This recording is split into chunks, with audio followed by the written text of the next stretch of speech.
हाँ सर, कोतवाल बुलंदशहर से उप निरीक्षक देवेंद्र शुक्ला जी बोल रहे हैं। हाँ जी, बोल रहा हूँ। सर आपने आपके बुलंदशहर में कुछ साल पहले ये संत रामपाल जी महाराज के नाम के शिष्यों का विवाद हुआ था और उसमें IGR एक संख्या 4014-22-30-24-872 के तहत 8/8/2023 को, है ना, ये दिनेश कुमार और सुनील कुमार राकेश कुमार का जो विवाद था, है, तो उसमें आपने जांच की थी मुनिंदर धर्माश ट्रस्ट के बारे में, है ना।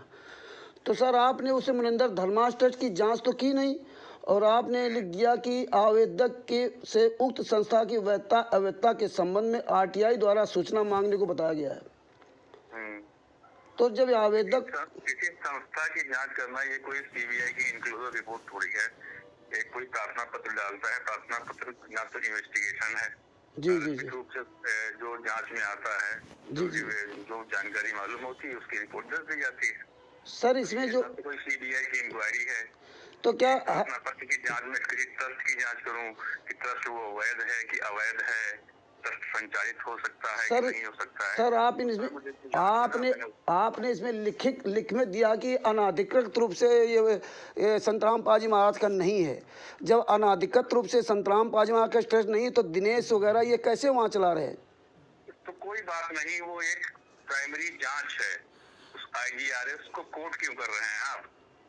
अच्छा, मतलब इसका कोई महत्व नहीं, मतलब पड़ा मैं सुन तो लीजिए मेरी बात में होता है। हाँ सुनाइए। एक प्रार्थना पत्र की जांच में जी जी जी पुलिस 1 महीने नहीं लगाती है। जी जी कोई सामान्य झगड़ा है, सामान्य सूचना और ये ट्रस्ट की जांच करना ये हमारा काम नहीं है। एक प्रार्थना पत्र में उस ट्रस्ट की हम वैलिडिटी चेक करें कि ट्रस्ट वैलिड है कि नहीं वैलिड है। उस ट्रस्ट की जांच कराने के लिए संबंधित अथॉरिटी को आप पत्र लिखें, वो जांच करेगी। और जो मुझे उस समय लगा वो प्रथम दृष्टया मैंने लिख के भेज दिया। नहीं सर, मैं ये कहना चाहता हूँ, ठीक है, आपको जो लगा, जब वो अनाधिकृत रूप से मतलब संतराम पांचवा का है ही नहीं तो ये नहीं लिखना चाहिए ना आपको कि ये अनाधिकृत रूप से दूसरा व्यक्ति कैसे चला सकता। सर ये मेरा कहने मतलब है। तो उसको बंद करवा दें आप। नहीं, आप नहीं बंद करवाएंगे, मतलब हम CBI से जांच करवाएंगे तब आप कुछ नहीं करेंगे सर, है ना। आप पता मैं एक प्रार्थना पत्र श्रीमान जी जी सर, तो एक चौकी पे एक चौकी इंचार्ज पे इतनी सारी जांचें होती हैं सर। सर मैंने आपके पास तो लीजिए मेरी बात को। जी सर, आप पहले मेरी पूरी बात को सुन लें। हाँ जी सर, जी सर।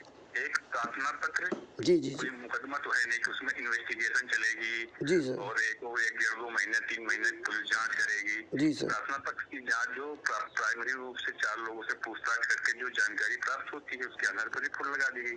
अगर आप उस रिपोर्ट से संतुष्ट नहीं है आप दोबारा जांच के लिए डाल सकते हैं। अच्छा 3 बार डाल सकते हैं, 5 बार डाल सकते हैं। अच्छा, मतलब जो है ना कि हम लोग फिर CBI में जाएं सर, हैं। और ये आपके यहाँ समझौता हुआ था सर, आपके थाने में समझौता हुआ था सर, आपके थाने में समझौता हुआ था। आप मेरी बात सुनने नहीं चाहते हैं। मैं आपकी पूरी बात सुना हूँ। आपके थाने में सबको बुला करके समझौता हुआ था कि ये लोग दान आन का पैसा नहीं लेते हैं। बाकायदे इसमें लिखा हुआ, राजकुमार का नाम, दिनेश का नाम, सबका नाम लिखा हुआ। और देखिए वहाँ आपके पास मैंने ऑडियो भेजी है, देखिए किस तरह से दान का पैसा लेते हैं, किस तरह परेशान करते हैं सर। आप सुन तो ले, अगर आपको उसमें किसी भी चीज से आपको लगता है। जी जी जी, यही बात तो मैं कह रहा हूँ आपसे। जी जी, अपने शब्दों को मेरे मुंह में क्यों डाल रहे हैं? मैं कह रहा हूँ कि प्राइमरी लेवल पे जो जानकारी प्राप्त हुई वहाँ समझौता हुआ या जो अन्य चीजें, IGRS कोई इन्वेस्टिगेशन या वैसा चीज तो है नहीं कि जिसको 2 महीने 3 महीने आदमी जांच करता रहेगा। अच्छा ट्रस्ट की जांच करें हम जी जी, कि वो वैलिड है कि नॉन वैलिड है, कौन चला रहा है, कौन संचालक है, क्या उसको संचालन का अधिकार है कि नहीं है। ये सब डिबेट वाली बातें मैं आपसे कह नहीं रहा, बस खाली बता रहा हूँ। अच्छा सर, मैं आपको लगता है कि उसमें कुछ वैध अवैध है जी जी, तो उस पर आप मुकदमा लिखवा दें। वो लिखेगा सर, आपके पास मैंने वो IGRS को लिखे गए IGRS को 1 साल बाद आप मुझसे पूछ रहे हैं सर। जब किसी चीज़ का पता चलेगा तभी पूछूंगा सर। RTI के द्वारा मैंने पता किया, आपके पास कॉपी भेज दी है कि ये ट्रस्ट इलीगल, वैध ही नहीं, कहीं रजिस्टर्ड ही नहीं है, किसी के नाम ही नहीं सर। अब बात तो महोदय मैं आपसे बता रहा हूँ, जी जी, मुकदमा लिखवा दीजिए आप इलीगल है तो। बिल्कुल वो तो लिखेगा हमने, वही तो सर मैं आपसे बात कर रहा था। आपको ये लगता है कोई जी, ठगी जी। संस्था चल रही है, जी, जी, जी। तो ये तो राइट है आपका मुकदमा लिखवाने का। मैंने उसके उस राइट को तो छीना थोड़ी है आपसे। नहीं वो तो आप छीन कैसे सकते सर, आप छीन लेंगे तो हम ऊपर चले जाएंगे, उसमें क्या दिक्कत है नहीं है नहीं, ना। तो मैं कह भी तो नहीं हाँ रहा हूँ हाँ, आपको। और छीन आईजीआरएस को लेकर आप कोर्ट करते रहेंगे साल भर। एक इंस्पेक्टर दिन भर में 10 आईजीआरएस और 20 प्रार्थना पत्र की जांच करता है। जी, जी, वो जी। कोई मैं उसको इन्वेस्टिगेशन भी हो तो एक बार हो कि डिटेलिंग में उसकी जाएगा, 30 40 50 समस्याओं का निस्तारण एक दिन में कैसे डिस्पोज कर लेगा? मेरी बात को नहीं, समझने का प्रयास मैं बात सब मुझे समझता हूँ सर, लेकिन आपने जो लिख दिया आरोपी की पुष्टि नहीं हो सकी, अन्य किसी पुलिस कार्रवाई की आवश्यकता ही नहीं है। आपने फिर ये कैसे लिख दिया कि कोई आवश्यकता ही नहीं अन्य पुलिस कार्रवाई की। लिखा जाता है तब सम्मत। अरे सर ऐसा को तो सम्मत होता है, आप अपने हाथ से लिख रहे हैं। आपसे डिबेट नहीं करना चाहता। हाँ मत करिए सर, आप मत करिए, हम तो आप वो वैलिड नहीं है। हाँ आप लिख के दे देंगे, अनाधिकृत रूप से ये लोग चला रहे हैं, लेकिन अनाधिकृत लोगों पर आप कार्रवाई नहीं करेंगे और फिर कह रहे कोई पुष्टि नहीं हो पाई। जब वो अनाधिकृत रूप से चला रहे तो पुष्टि तो हो गई ना सर कि ये गलत कर रहे हैं। सुन लीजिए जी सर, जी जी जी जी। आप जो शब्द मुझसे बुलवाना चाहते हैं, मैं आपसे बुलवाना नहीं चाहता हूँ, आपने लिखा है सर, न्यायोचित कार्रवाई आपको आपने सर इसमें लिखा है, ये बुलवाना नहीं चाह रहा हूँ। ये स्वतंत्र है बिल्कुल। मैं तो स्वतंत्र हूँ सर, लेकिन आप ये गलत कर रहे हैं, इसलिए बता रहा हूँ। ये हैं देवेंद्र कुमार जी, एएसआई उप निरीक्षक थाना बुलंदशहर कोतवाल बुलंदशहर, और इनका मोबाइल नंबर है 83 18 88 79 21, है ना। और इन्होंने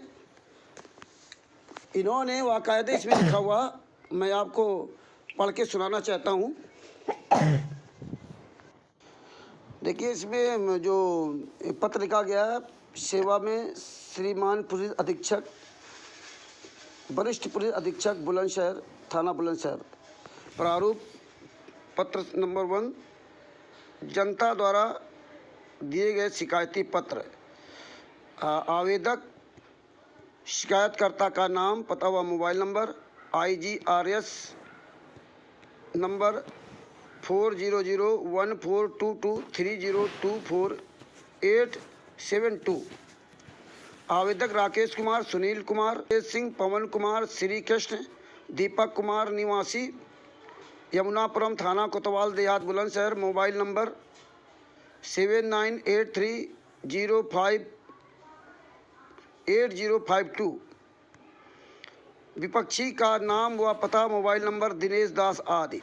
शिकायतकर्ता द्वारा दी गई शिकायत अनाधिकृत रूप से सजा याफ्ता संत रामपाल जी के नाम पर NGO संचालित करने के संबंध में। जांच करने वाले अधिकारी का नाम व पद, उप निरीक्षक देवेंद्र शुक्ला, थाना कोतवाल देहात बुलंदशहर। Mobile number 83 18 88 79 21। जांच का सारांश, शिकायती पत्र में जिन आरोपों शिकायतों का उल्लेख किया गया है उन पर बिंदुवार आख्या IGRS संख्या 40014223024872।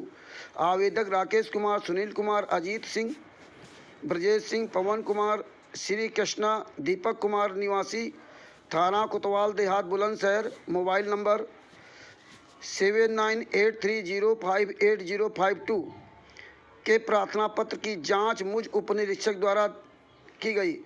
उप निरीक्षक देवेंद्र शुक्ला जी द्वारा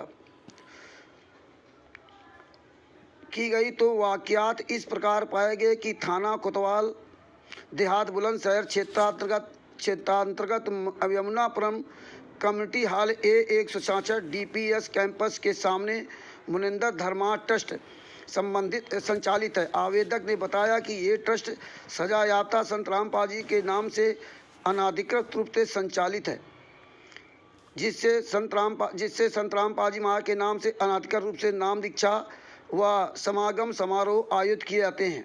उक्त संबंध में मुझ उप निरीक्षक द्वारा मौके पर जाकर जांच की गई तो Yamunapuram community hall A166 DPS campus के सामने मुनिंदर धर्मा ट्रस्ट संचालित है, जिसके संचालक दिनेश पुत्र तेजपाल सिंह निवासी MIG 20B20 यमुनापुरम, थाना कोतवाल देहात, बुलंदशहर। मोबाइल नंबर 9027583427 है। बताइए, इसमें इन्होंने कहा कि मुनिंदर धर्माश ट्रस्ट के संचालक दिनेश हैं। अब बताइए, मुनिंदर धर्माश ट्रस्ट जिसके संचालक दिनेश पुत्र तेजपाल सिंह हैं, ये बुलंदशहर के दिनेश पुत्र तेजपाल सिंह इसके संचालक हैं, थाना कोतवाल। अब इन्होंने ये जांच नहीं की है मुनिंदर धर्माश ट्रस्ट है या नहीं है, किसका क्या नहीं, कोई मतलब नहीं। हाँ, लिख दिया मुनिंदर धर्माश ट्रस्ट के संचालक दिनेश पाल जी हैं, दिनेश हैं। और दिनेश दूसरे के नाम से कैसे काम कर रहा है वहाँ पे? अगर दिनेश का ये ट्रस्ट है मुनिंदर धर्माश ट्रस्ट, तो फिर दिनेश वहाँ कैसे काम कर रहा दूसरे के नाम से? संत रामपाल जी महाराज के नाम से कैसे वहाँ काम कर सकता दिनेश पुत्र तेजपाल सिंह? हैं? उक्त ट्रस्ट के संबंध में विजेंद्र पुत्र गंगावल सिंह निवासी खनौदा, थाना औरंगाबाद, बुलंदशहर। Mobile number 9759 84 68 419, 9759 84 68 419। और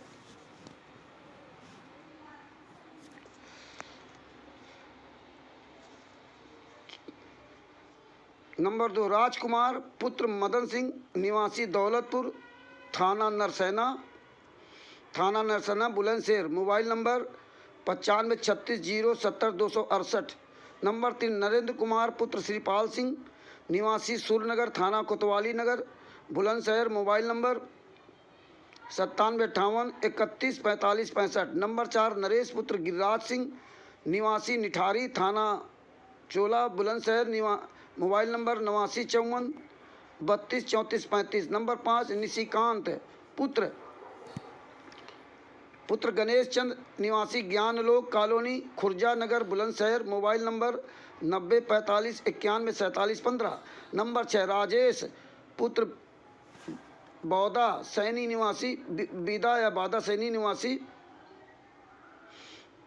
भगत ji hotel, Shikarpur, Bulandshahr. Mobile number 7417141390 से पूछताछ की गई तो इन लोगों ने बताया कि हम इस ट्रस्ट धार्मिक कार्यों के आयोजन व सत्संग आदि में सहयोग कराते हैं। ये ट्रस्ट मुनिंदर धर्माश ट्रस्ट के नाम से धर्मार्थ कार्यों, सत्संग, दहेज रहित विवाह व अन्य धार्मिक कार्यों व सामाजिक कार्यों हेतु किया जाता है, जो कि संत रामपाल के नाम पर संचालित नहीं है।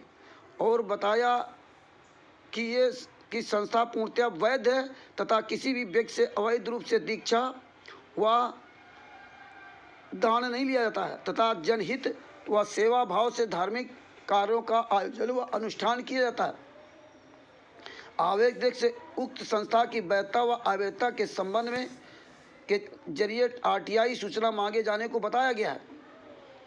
जांच से आवेदक द्वारा लगाए गए आरोपों की पुष्टि नहीं हो सकी। अन्य किसी पुलिस कार्रवाई की आवश्यकता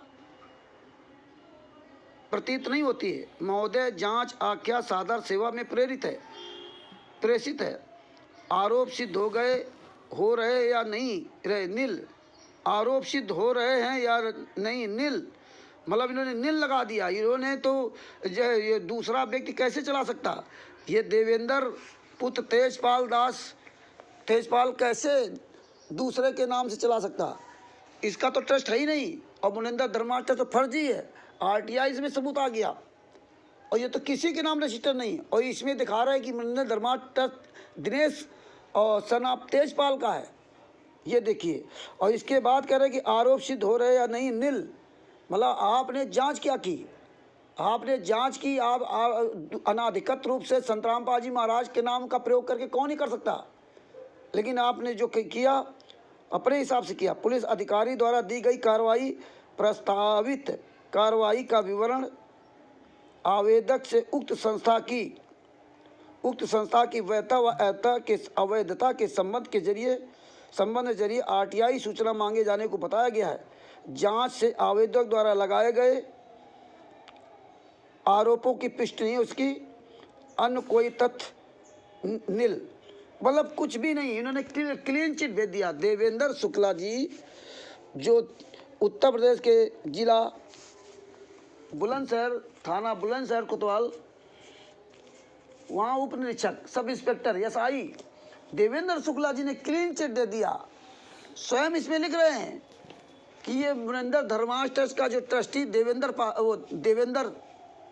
दिनेश उर्फ तेजपाल है, जो कोऑर्डिनेटर है वहाँ का बुलंदशहर का, नामदान संचालक कोऑर्डिनेटर राकेश जो राजकुमार है, ये सब दान पाठ दसवंश का पैसा खुलेआम ले रहे हैं। और इसके बाद ये लिख रहे हैं कि नहीं वहाँ कुछ गलत पाया नहीं गया, अनाधिकृत रूप से संत रामपाल जी महाराज के नाम से अनाधिकृत रूप से वो ट्रस्ट चल रहा है। और इसके बाद क्लीन चिट भेज दिया और देवेंद्र शुक्ला जी एसआई ने लिख के भेज दिया कि इसकी जांच करने कोई आवश्यकता ही नहीं है पुलिस कार्रवाई की। और ये बता रहे हैं कि नहीं नहीं आप वो सीबीआई जांच करो, ये करो, वो कराओ, वो कराओ, ये हालात है। वहाँ थाने में बुलाया दोनों पक्षों को और इन्होंने पुस्तक दिखाई कि ये पुस्तकें देखो ये लोग बेच रहे हैं।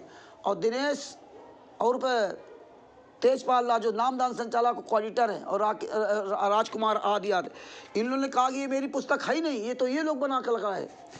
ये है हालात है ये कोऑर्डिनेटर और नामदान संचालकों का। कोई बात नहीं, अब कार्रवाई तो आगे की जाएगी, आज नहीं तो कल सही। आपने लिखित में दिया है तो आज जो है 10 जनवरी 2025 को 5 बजे हमने बात की। कानपुर से रामचंद्र यादव, मोबाइल नंबर 91 40 62 26 68 सत साहिब।